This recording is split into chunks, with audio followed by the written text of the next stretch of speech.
On today's episode, we're talking about the benefits of the traveling man. You're listening to The First Three Knocks, a Masonic podcast in the District of York, where we discuss topics for the betterment of Masonry.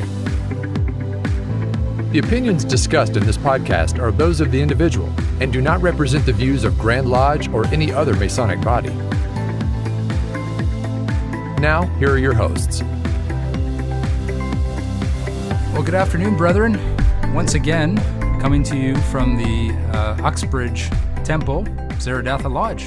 Yeah, what a beautiful lodge it is. Can't wait for their official visit when it's a packed house. Yeah, this is a very special place. Yeah. So on today's episode, we're talking about the benefits of traveling. And Brother Scovio, you've done a lot of it. Yeah, apparently. Again, it's something that I very much enjoy, going to all the different lodges in our district. Haven't had the pleasure yet to really get outside the district, but we have 19 lodges in this district. I think there's a handful that have more than one lodge who meets out of that temple.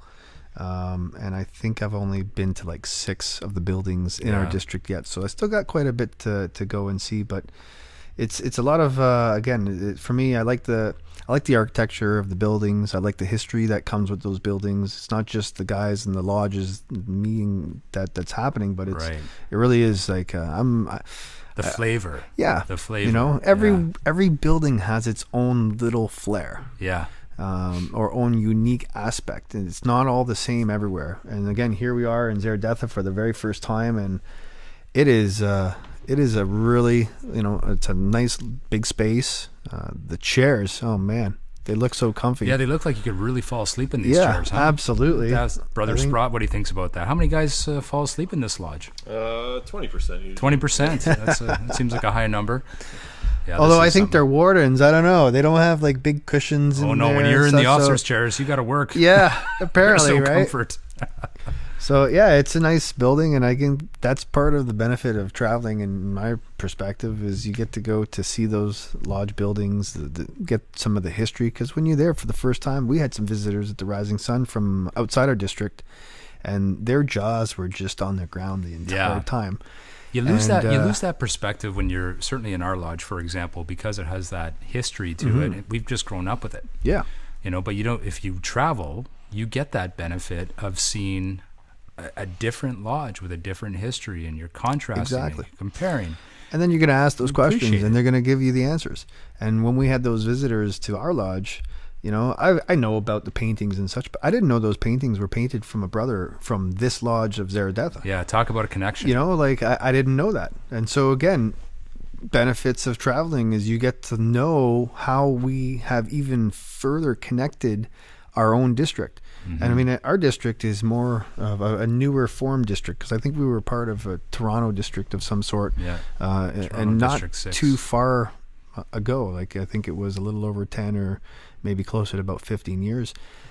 So the York district is kind of new, and to have that connection amongst our own lodges that's part of our district is just phenomenal. So just one of the little aspects that you get to go and enjoy.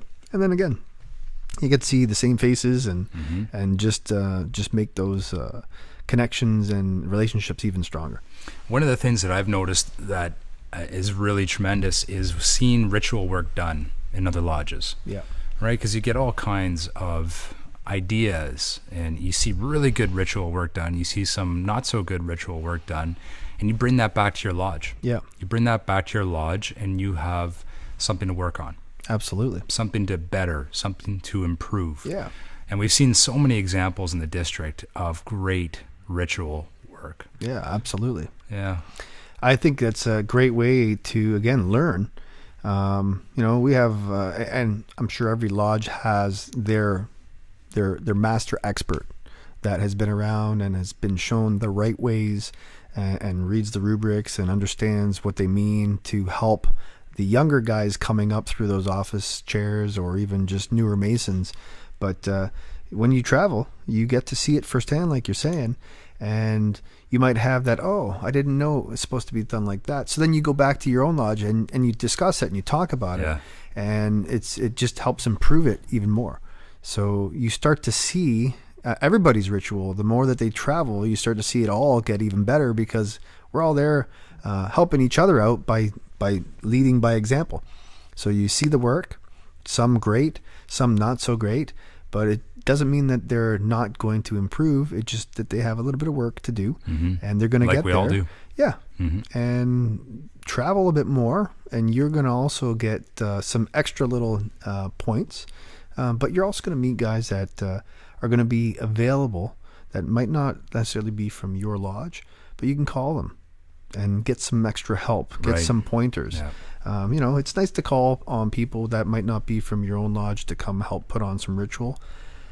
But ultimately, I think you want to be able to kind of do it within your own group, and that's fine. So you can still call them about advice, like we have Walter Foster, Right Worshipful Brother Walter Foster. I've got to know him well over the last few months of doing some traveling, and he's a guy I know that you could call anytime, and he's more than happy to always help walk you through, explain it, put it on, and then, let you fly and take it upon yourself to deliver it in your own lodge. But if you also needed him in a pinch, he'd be happy to show up and is ready to deliver whatever you need him to do. Yeah. And there's lots of guys out there in our district, but you don't know that unless you travel. Exactly. Yeah. You don't know what you don't know. Exactly. I can tell you with the perspective from the master's chair that it is critically important. And I didn't have a lot of opportunity to do that previously, but certainly in my master year, I've been traveling for the official visits and different events, and the benefits have been tremendous because you form relationships with guys who are in the same boat, who are having the same sort of challenges, and you can work together. Absolutely. It's one of the benefits even of the Wardens Association. For those who are going through, then they're traveling to the east. What a great opportunity to meet the guys that are doing the exact same work that you're doing in other lodges. And again, like I said, when you're stuck in a real pinch, we're always known that you can call us anytime, and if we're available, we're happy to run over and help out. And it truly, you see the example by that through the Wardens Association or just through all the relationships you make by traveling. That again, like I just said a second ago, if you're stuck in a pinch, and I'm sure as a worshipful master, those pinches come at that 11th hour when you're about to close the door and you're about to start the work, and all of a sudden it's like, oh, by the way, by the way, something happened and I'm not able to make it, and it's not in our control, and it happens. We get it, right? But we also know, and I think it's been said a handful of times, I'm sure you could maybe remind us yourself being there, that we always are able to figure it out. Right? Yep. There's always somebody available to jump in, and it's one of the things I love about Masonry. Absolutely. It's just that mentality of support. Yep. That's the benefits of traveling. Yeah. And then the other aspect of traveling is not just sitting in a lodge meeting. It's the social aspect. Yeah. The banquets. That's when you really get to solidify those relationships, because you don't have to kind of stay quiet off the side and watch a ritual and whisper in each other's ears. You really get to be yourself and really mingle, and that's one of my favorite points. Plus, every once in a while we get the fellas who come and sell us some of the little things like the emblems for your cars. I look forward to those guys. I don't see them around a lot as much anymore, and I know that there's a couple of new guys that are doing it in our district right now, but it's always nice to have a little bit of, something to look at that you might want to buy. Again, having the social aspect, just solidify those relationships. And then you come into the meeting and you're there supporting the candidate. It's that person's night, or you're supporting the new officers who are part of installation, or the 70 or 50 year. Again, it's such a fantastic opportunity to just get out there and make stronger foundations. Yeah, I would say the one thing that I'd like to start doing a little more is getting outside of our district even. Yeah. I mean, our York district is rich. Yeah. Rich in terms of men with experience, lodges that are very well established, great ritual work, and great fraternity. But there's also other districts out there that are doing some excellent work. Toronto comes to mind. There's some great things going on in Toronto. Certainly Hamilton is on that list, Ottawa as well. Really a big opportunity to get out. And I think we were talking earlier about some of the interesting events. We were. That it would be the would be nice to go take part in. For example, we had Right Worshipful Brother Leonard Felt at our Lodge of Discussion recently. And he was talking about, and again, I know it's out in Stratford. There's an installation happening, and I think he's going into the master's chair for this particular event. And my understanding, and I do apologize, I don't know exactly. We got to get some information. I'll definitely dig and find it so we can talk about it a bit more. But it's going to be a meeting where my understanding is it's all done by candlelight. There's not a lot of talking. There's no electricity. It's like we're back in the olden days, you know. Traditional Observant Lodge, I believe he called it. I think that's exactly what he mentioned. Yeah. And so that's going to be just, if you can make your way out to Stratford on that night and see ritual done in a completely different manner, but still have that connection, because it's something we've already gone through, just in a different form. Different understanding, yeah. I think it's just going to blow our minds away. You know, what really got me when he mentioned that was his approach in presenting it to the brethren in our lodge was very slow and methodical. Yeah. And thought out. That's right. I didn't even think of that.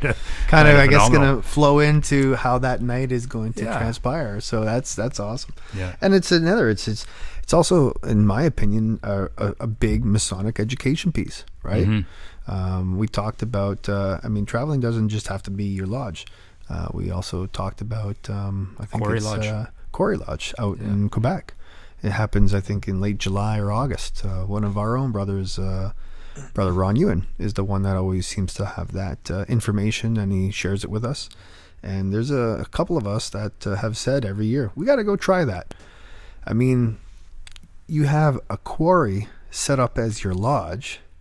You have your worshipful master in the actual east of the quarry, and your wardens in the east. And I don't know if they yell across the quarry. My understanding is the echo, or the quarry echo, allows you to be able to hear each other. But I also think that I think often they put on an entered apprentice degree. I think that's their thing, so that all Masons who are in the craft can go, so that you don't make that travel all the way to Quebec and find out, we're doing a second or third degree, and guess what? You can't come up.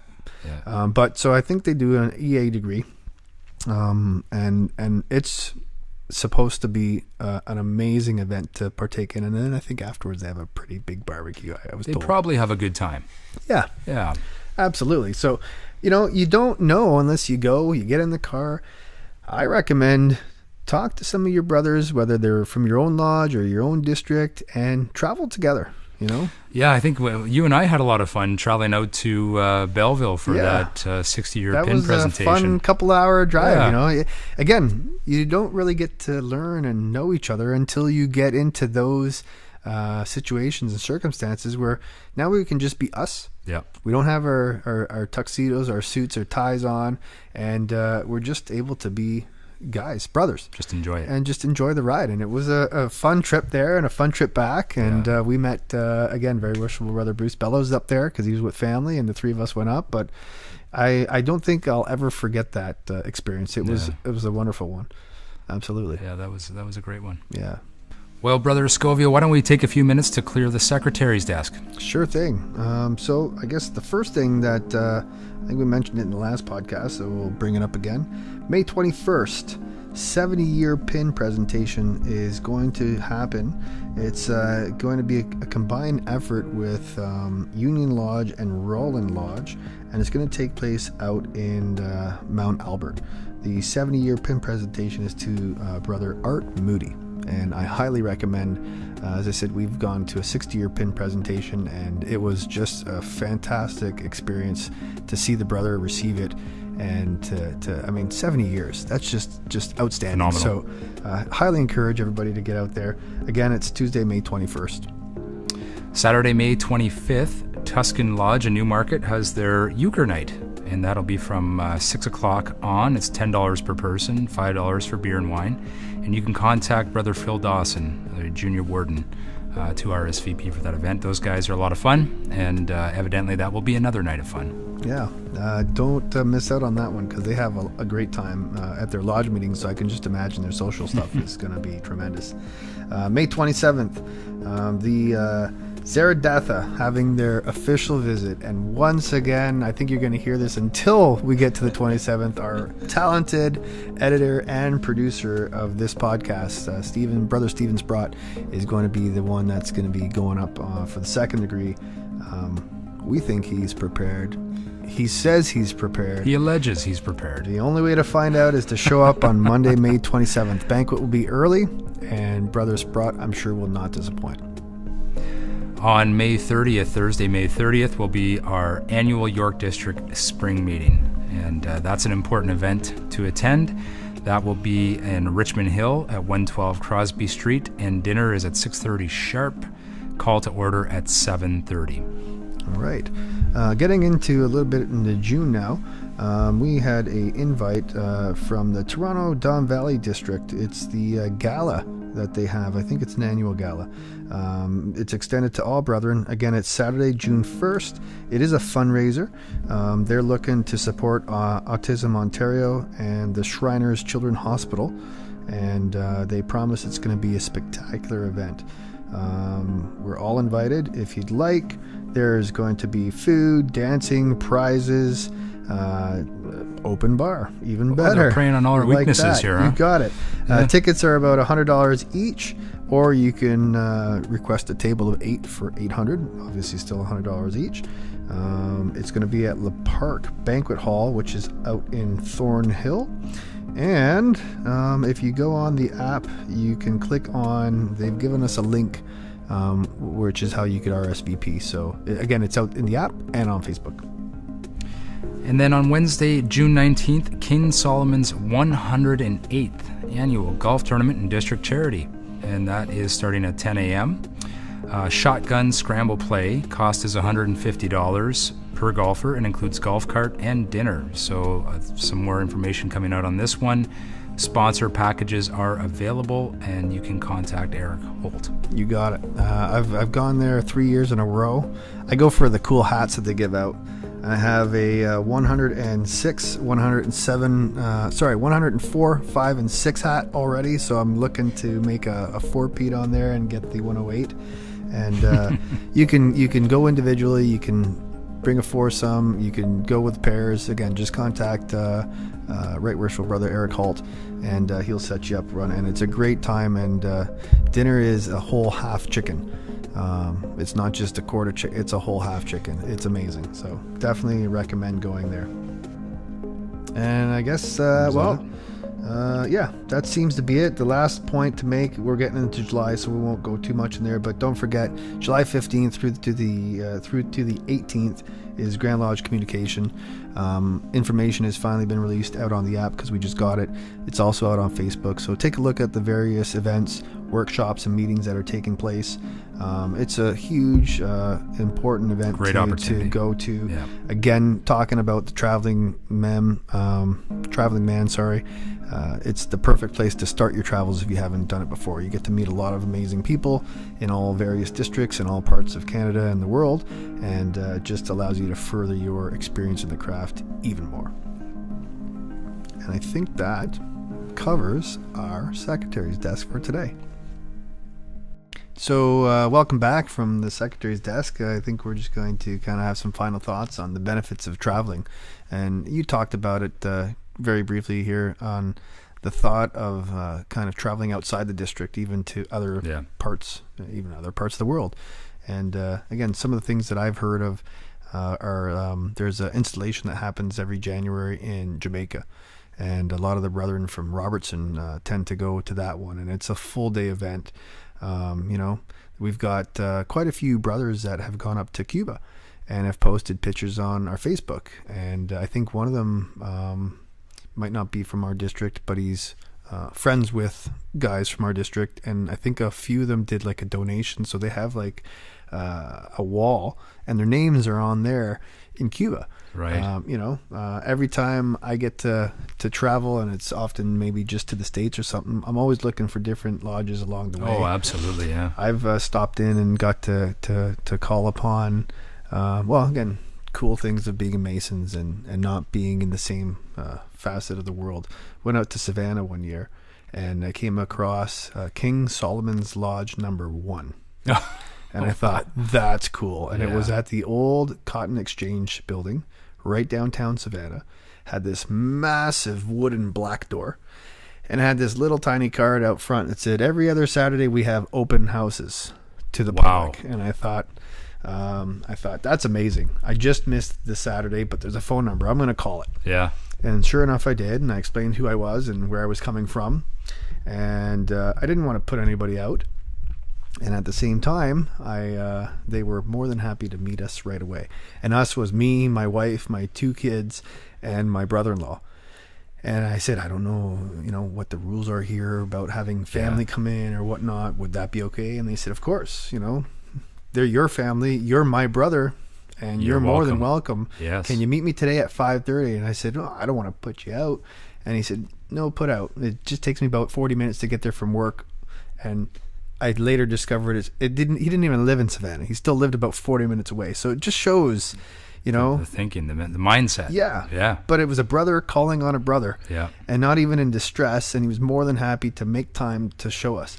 And the cool thing there was the East, General George Washington, before becoming the President of the United States, visited and sat in the East twice.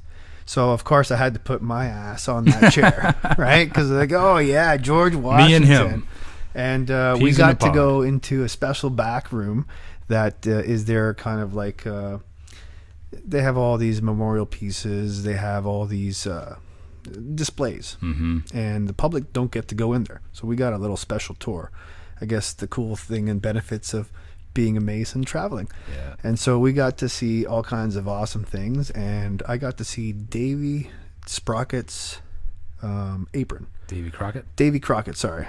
Davy Crockett's apron. And I was like, well, obviously I don't know who this guy is, but I know he's a famous guy. And it was amazing. When I brought the pictures home, some of the fellas back home were like, do you even know what you saw? I'm like, nope, have no idea.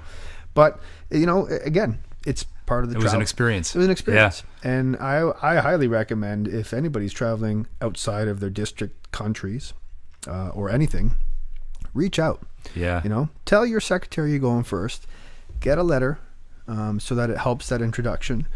But bring your dues cards with you. You don't have to bring your regalia. You don't have to go to the meetings. In fact, actually, I do use caution, because some of these places may not be part of our umbrella of Grand Lodge or recognized. So that is important to know ahead of time. So go through your secretary. That information is available on the Grand Lodge website as well. Perfect. Yeah. So there is areas that you could find it. And I highly recommend, again, getting out there, going to see other buildings, making new friends across the world, and he'll remember. He's invited us back. Cool thing of their places, they also have first Thursday of the month. So for us at the Rising Sun, it kind of has that connection. And I thought it was cool. Yeah. So, to build on that point, that's an excellent point in traveling. But I think it also reminds us that we need to be that accommodating to folks visiting us here in our district, in our lodges. That truly is Masonic value. Well, that also gave me a fantastic idea that I haven't brought forward yet to our lodge or even our temple.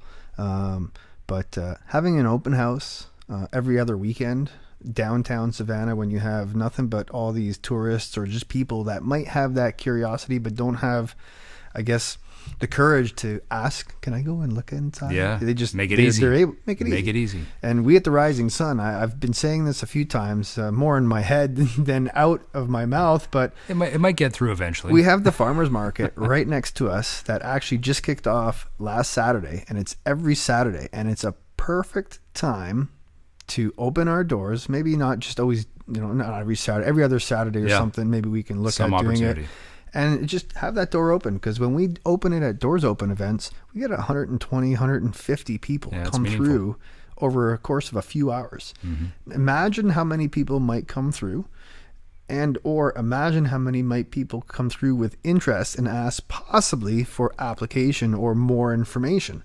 And ultimately, that's what it's about. So I think, if we look at avenues like that, our lodges in our district we always say, well, how do we attract more new Masons? We got to start thinking outside the box. We have to follow the guidelines and the rules, but I think we can do that quite safely and comfortably by thinking outside the box also. We got to be where they're at. Yeah. Street sales, Yeah. open doors, open houses, friend-to-friend nights. Those are all important. And travel to those events, because then you get to see, I guess, perfection in its place. Mimosa is a great example. They just had a friend-to-friend event not too long ago, and they attracted 10 new applicants. Mm-hmm. What do they do that's so different that we can't figure out?